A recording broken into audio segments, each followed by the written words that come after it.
Hi, I'm Steve Adubato. We are at the New Jersey Institute of Technology in the heart of Brick City, Newark, New Jersey, and two of the most significant leaders that this city and the state and this nation have are in the house. First, Ras Baraka, who is the mayor of the great city of Newark. Thank you, Mr. Mayor, for joining us. Always a pleasure. And your colleague in this initiative we'll be talking about is Barry Ostrowsky, President and Chief Executive Officer, RWJBarnabas Health. Good to see you, Barry. Same here. Thank you, Steve. There are so many things we could talk about, but today, as we are here in Newark and NJIT, we're talking about a terrific initiative. It's a combination of hire, initiative called Hire Newark, but then there's Buy Newark and Live Newark. What is that, Mr. Mayor? Well, Hire, Buy, Live is something we came up with in conjunction with New Jersey Institute of Social Justice, the Newark Alliance. Ryan Haygood. Ryan Haygood, great guy, Best. And Kim McLean at Newark Alliance. Trying to figure out how we get more Newarkers employed in the city of Newark. And how do we get the anchor institutions to begin to take some accountability for that and also get them to purchase more goods and services from the city with city vendors and city businesses. And finally, the live part is to try to really encourage their employees to choose Newark, to cast their buckets down in our city and That's right. make a life of it for themselves here. And RWJBarnabas Health, a longtime funder of public broadcasting. Barry, you serve on the board of public broadcasting in the state. You're involved, RWJBarnabas Health, involved very much in the community, but why this initiative? Why particularly the Hire Newark piece? Well, this blueprint that the mayor's laid out, and of course he's a charismatic, insightful leader of a great city, for us is our mission.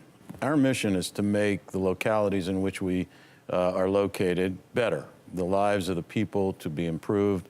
And so when you look at Newark or any vulnerable population, economic development and the ability to sustain yourself in your neighborhood is critical. So for us, in order to recruit additional employees so that they have the security of a paycheck and they understand that there's a career path that they could follow, really gives them a less anxious lifestyle, and they can start to invest in the things that are important, their family and other aspects of life.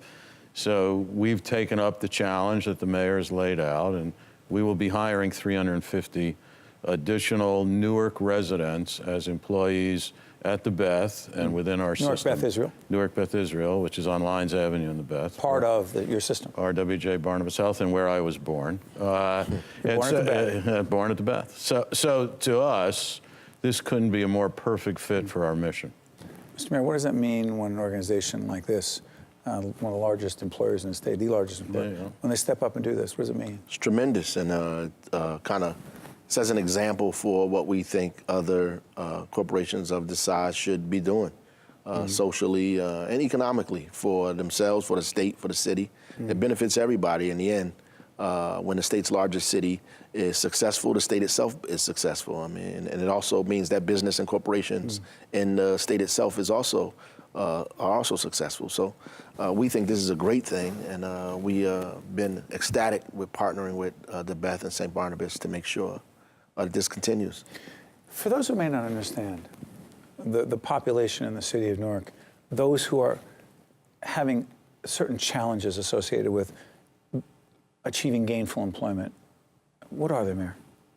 Well, first of all, Newark is a diverse kind of city, right? So there are many people in the city of Newark who are employed, who have college degrees, who are ready to get jobs immediately, and like any other city in America, you know. But there are also folks in the city who've had generational unemployment and have been underemployed and don't have, or people who have went to school and are trained, but are not trained in the areas where the jobs are growing, where the market including is, healthcare, where the market is having an upward kind of trend, and so they have to be. Some of them have to be retrained in those areas, given the proper and specific skills in order to succeed in those fields that are growing. And then others, we have to, get them ready, get them prepared for a city that is booming. And I think that is really, you can really put that anywhere in any state in this country. It's a model. Yeah. Barry, let me ask you, we've talked about this online as well, and I've actually done a significant amount of leadership development within the RWJBarnabas Health system. And so I've met a lot of people connected to it. But the part of it that always fascinates me is how this initiative that we're talking about now is healthcare related. Explain to folks. It's a broader definition of healthcare. It very much is. And, you know, there's health and there's health care. So historically, organizations like ours have provided health care services to those who are in need of those. But that isn't enough. I mean, the Beth has been in New York for over Newark over 100 years, and there's still problems. And so after you do the studies, what you find is there are social determinants of her bad health, that screening isn't going to make a difference, or necessarily an emergency department. And those social determinants are real. If you're without a job, if you're insecure about your food, if you have shelter that is unfortunately substandard, these are all parts of your life that will make you sick or frankly be a barrier to being well. And so we've decided that we ought to address those very social determinants in addition to developing and delivering high quality healthcare services. So, as I said, the blueprint that the mayor has laid out about employment and supporting local vendors and encouraging people to live in high-quality housing within the city fits perfectly with this social determinant investment practice that we've begun. Micheline Davis, our executive vice president, of course, has put this together and is leading the charge.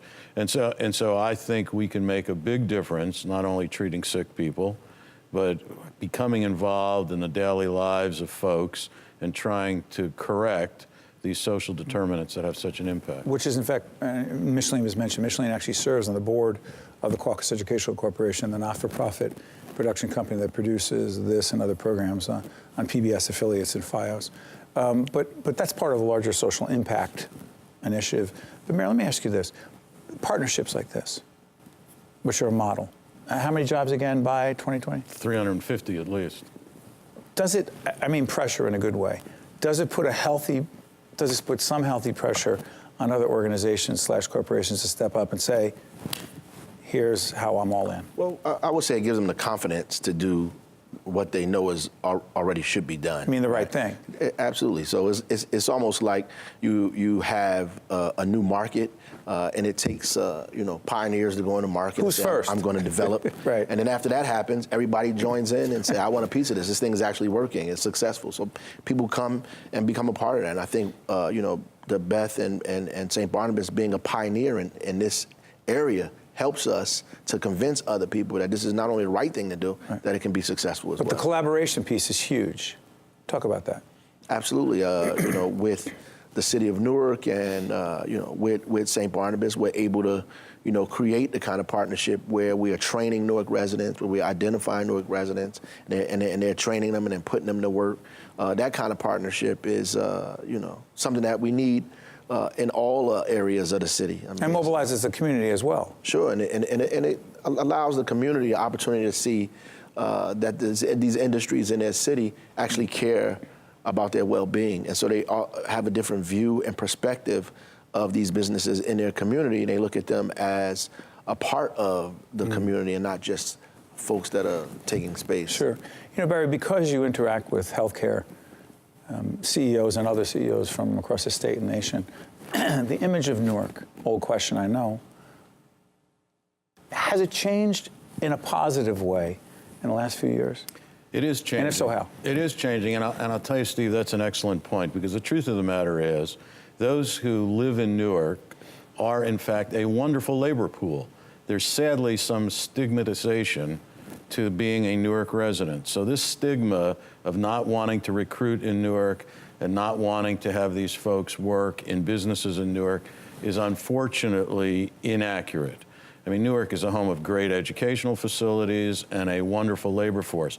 So for us, making this commitment is not that difficult because we have the folks with whom we can work. I think folks outside of Newark and outside of New Jersey are hearing about the real renaissance of Newark, the development, the idea that we have leadership in government that is going to make Newark again a great success as a municipality in the United States. And so when I speak to my colleagues in healthcare and I explain our social determinant practice, which will be based in Newark, they understand it readily. And what they really think is incredibly unique is the collaboration between a private organization like ours and the chief executive of the city. Our ability to speak with one another and our staffs to communicate with one another for a mutual goal if it's not unique, it's a minority across the country. It's a model. It is a model, and so I think out of that can come many initiatives that will benefit the people who live in Newark. And finally, Mayor, we are at NJIT, an institution you know well. You've spoken here many times, and you have a great relationship with the president here, Joe Bloom, Dr. Bloom. We're here talking about innovation. This is innovative, what you're talking about right now. Absolutely. It is kind of social innovation, economic innovation, give us the opportunity for upward mobility, particularly in a place where resources are decreasing and not increasing. It means that partnerships become that much more valuable. Well, Mayor and Barry, I want to thank you for sharing news about a very important development that will be making more progress as we move forward. Thank you. Thank you. Stay with us. We'll be right back from NJIT right after this. One-on-One with Steve Adubato has been a production of the Caucus Educational Corporation, celebrating over 25 years of broadcast excellence. Funding for this special edition of One-on-One with Steve Adubato at NJIT has been provided by NJIT, Prudential Financial's Global Communications Department, PSE&G, the Northward Center, the law firm of Gibbons, P.C., TD Bank, and by Verizon. Transportation provided by Airbrook Limousine, serving the metropolitan New York, New Jersey area.